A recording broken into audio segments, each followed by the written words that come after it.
Welcome back to Under the Lights with Nikki P. Thank you all for joining me. Smash the like, subscribe to the channel, leave a comment. It's all for free.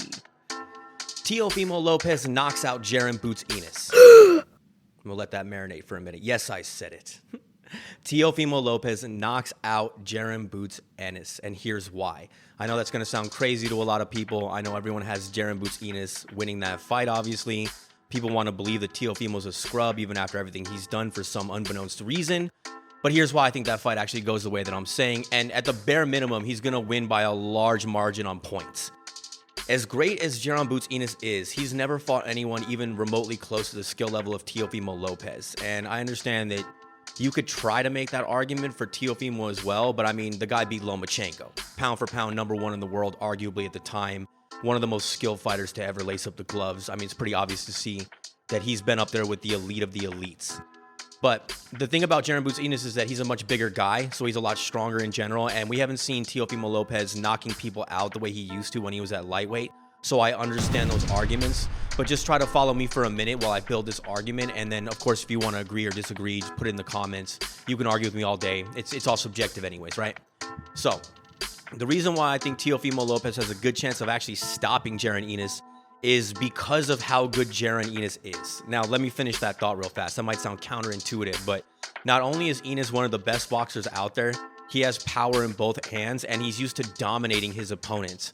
Also, kind of like a Terrence Crawford, Boots has a mean streak in him. He likes to fight. He's a Philly fighter. He likes to go in there and bang. He has the ability to outbox his opponents and just win on points, but the guy likes to hurt people and he likes to put on a show. And although that's what makes him great and that's what makes him dangerous, in this case, it's going to lend to Teofimo's victory. Because if you look at it, like Teofimo Lopez, he needs you to fight back in order to do his best work. And a lot of guys come and they're confident against Teofimo until they start getting hit and his hands get put all over you and you start getting pieced up and feeling that power and that blistering hand speed. Then all of a sudden you see the fighters change. Then they're on their bicycle just trying to backpedal away, trying not to get caught and not exchange with the guy too much. It ends up being a boring fight because they're all running the entire time. And I mean, yeah, you can make the argument that Teofimo needs to cut off the ring, blah, blah, blah. But as we've just seen in the Canelo Skull fight, easier said than done. When someone really doesn't want to engage, it's extremely hard to actually cut off the ring and get to them against their will. I think that maybe Benavidez is the best one at doing that in the sport right now. But I mean, that in and of itself is an elite skill level that you have to hone and practice and get really good at over time. And not everyone's the best of the best at doing that. Even though Teofimo is a remarkable boxer in every respect, that is something that he needs to brush up on in general. I won't take that away. But back to Enos and Teofimo. So the thing about Jaron Boots Enos is the same thing about Crawford is they're longer, rangier guys. And yeah, they throw sharp punches. They have great counters. Their timing is outstanding. These guys are elite fighters in their own right. But they're longer guys and they throw a lot more sweeping punches. And Teofimo Lopez, because of how compact he is and how sharp he is, everything he throws is short, quick, and to the point. Very straight shots, really compact hooks, quick on the inside in general, catches you off guard, and his hand speed is way faster than Boots, if I'm being frank. I mean, it's really not even hard to see. Go back and watch Boots' recent fight against Stanionis, or even against that guy, what's his name? Chupacabra, Chukazan, or whatever. I forgot the guy's name. It's hard to pronounce it, but even in that fight, yeah, Boots did his job, but he had a hard time with that guy just because that guy was a little bit athletic, stayed on his toes, kept at distance, and kept landing that left hook counter all night long. And Boots had a hard time getting to him and really stopping him and pinning him and setting him up. And I mean, Teofimo Lopez is about 30 times better than that guy is in every way. Better footwork, better head movement, better timing, better speed, more power in both hands, better shot selection. I mean, you name it and the kid's got it. So, I mean, I get that people want to deny Teofimo Lopez because they might not like his dad or his personality.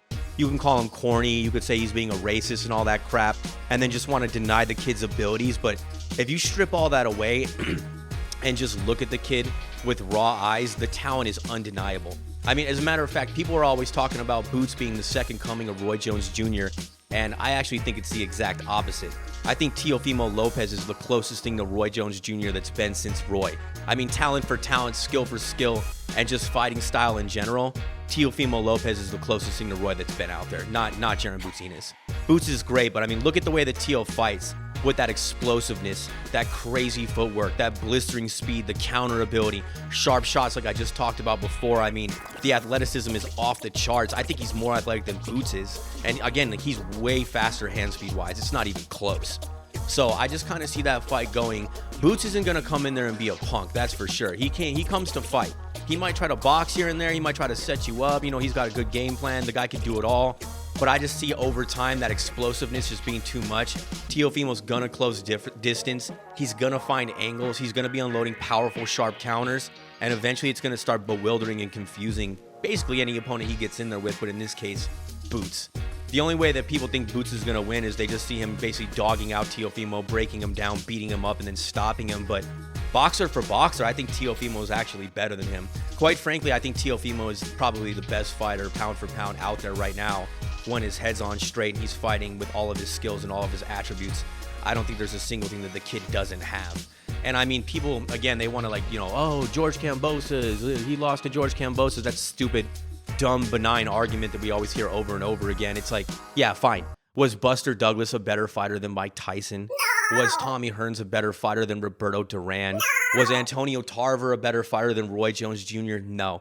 I mean, things happen. You know what I mean? Sometimes a guy's got your number. Sometimes you have an off night. Doesn't matter what it is. No excuses, blah, blah, blah. No excuses, but there are reasons. If you really think that Kambosos is a better fighter than Teofimo Lopez, I mean, this channel is probably not for you. So, I mean, I'm not even here.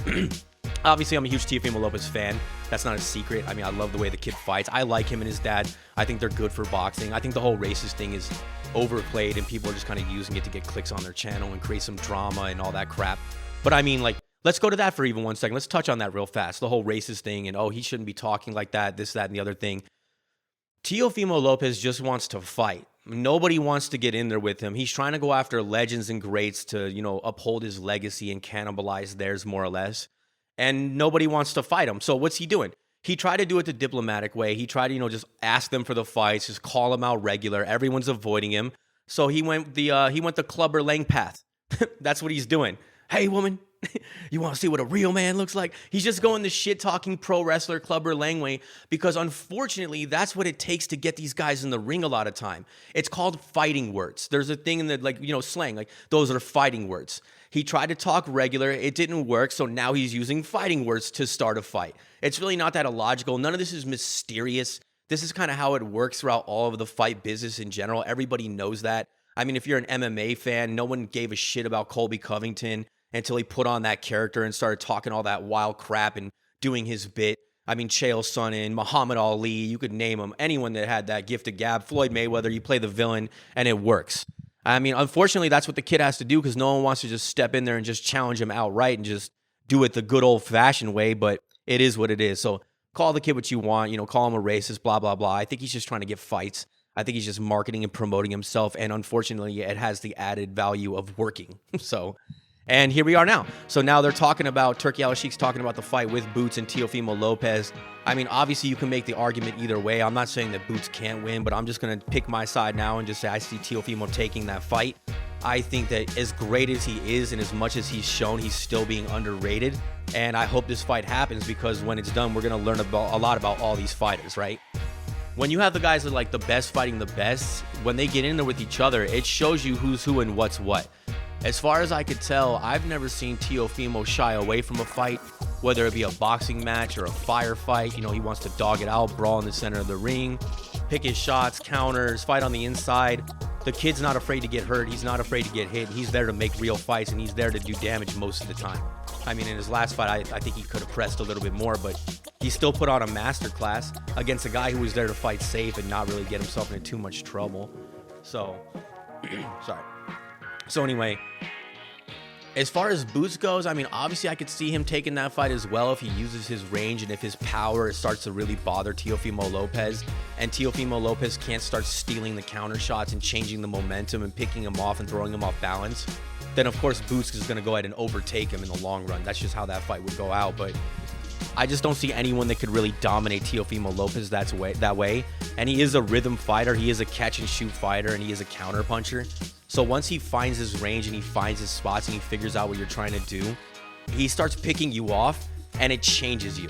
People start to get gun shy, just like Roy Jones Jr. There was an interview I saw a long time ago where Roy Jones Jr. was talking about how he likes to fight. He basically said, if a fighter gives me one shot, I'm going to give him 5 back. And eventually they're going to be so afraid to throw a punch that they just freeze up and they don't want to do anything because they know that 5 punches are coming back their way. And with his hand speed, no one could really do anything about that. And Teofimo Lopez has a similar effect in a lot of ways, quite frankly. I mean, look what he did to Josh Taylor. You could see Josh Taylor slowly breaking down over the course of the fight. His fighting spirit was dwindling. He barely even wanted to be there by the middle rounds, and then he was just getting pieced up. Lomachenko had a good strategy as far as conserving his energy and trying to pour it on in the later rounds, which is what he likes to do. But Teofimo Lopez noticed that and then saved some of his energy and countered it because he really is a virtuoso fighter. And despite what you want to say about his dad's an excellent trainer and he gives excellent advice in the corner. That guy's got the eyes for boxing. He understands what he's looking at. He knows the game plan. He knows what tools to use. And he knows if his son listens, his son can do anything he tells him to do. That makes them as a combination very versatile and very dangerous to anyone they get in the ring with. So, I mean, you could like the guy or hate the guy all you want, but that's the facts about his skill set and his boxing ability as a whole. So, what do you guys think? Do you think Boots Ennis basically dogs out Teofimo Lopez, makes him look bad, and kind of shows why he's the number one? Or do you think Teofimo Lopez comes out with another masterclass performance, surprising everybody and pulling out a virtuoso win against a guy like a Boots? These are the fights we need to see, by the way. Whatever side you're on, whether you want to argue with me, not argue with me, think I'm crazy, it's fun to talk about, and these are the ones that actually get us excited. So I'm really excited for that potential clash, and I hope it comes to fruition. Another one that's coming up, I talked about this a little bit a while back, but we'll touch on it again because now it's actually booked. Canelo Payday Alvarez versus Terrence Bud Crawford. So if you watch my last video, which I recommend, there's a pretty good breakdown in there. I don't want to go over every single little detail again, but basically I was saying that Canelo's used to fighting light heavyweights. He's used to pressuring guys and breaking them down. He has abnormal power, and he's used to hurting bigger guys. Terrence Crawford, for as great as he is, I mean, he has an excellent skill set, but I've seen him hurt by much smaller guys, and I've seen him struggle with guys that don't even have the skill set of Canelo Alvarez. And I just think that once Canelo starts landing, he's going to break Terrence Crawford down, and I honestly think that he'll stop him.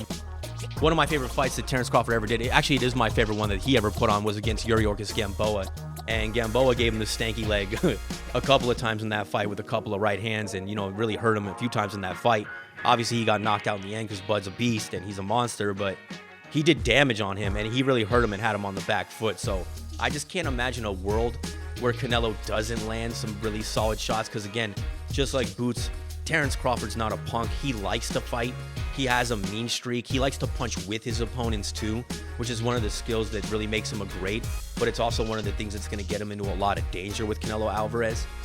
That usually works against guys that can't counter as well as he can, but a guy with a granite chin like Canelo, who's taken the best shots from the likes of Golovkin and not even staggered.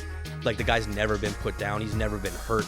He's probably the most durable fighter in the sport, and he can give it back with those devastating bombs at the same time. I think that obviously Crawford's going to do some good work. He's going to hit Canelo.